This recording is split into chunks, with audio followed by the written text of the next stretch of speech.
Shabbat Shalom. Everyone is talking about Simone Biles this past week. First, it was her sudden departure from team gymnastics in the middle of the competition, then the individual all-around competition. Now it's unclear whether she will participate at all in any of the individual competitions. Many of us have learned more about the physical and mental toughness it takes to be a world-class gymnast.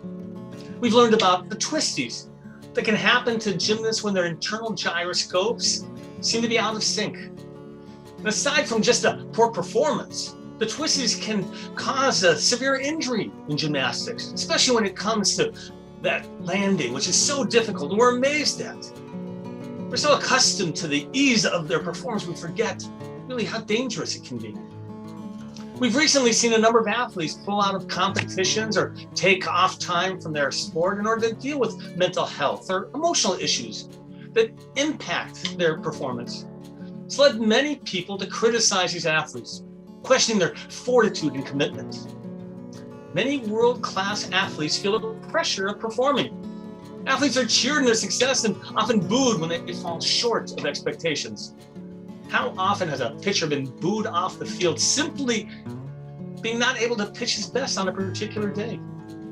In describing her current condition, Biles said, quote, "My mind and body are simply not in sync." Many of us know what it means not to perform at our best. Sometimes we're just not at our best. Other times we've got nothing.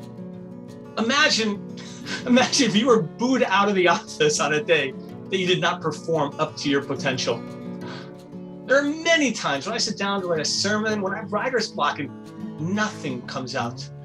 And I know that no matter how hard I push myself, I'm just not in sync to be able to write anything compelling. Like many of you, when this happens, I've learned to take time off and let things just settle down. We can't push ourselves into getting back into sync. We can only try to help figure out how it can happen naturally. The idea of being in sync is an important part of Shabbat. Shabbat's a time when we forget about accomplishing things, and instead we fill our spiritual and emotional wells. It's a time to reorient ourselves from judging others by accomplishments and even ourselves by those accomplishments to reflecting on our beliefs and character that define what type of person we are. It's a time to get our hearts, souls, and bodies into realignment.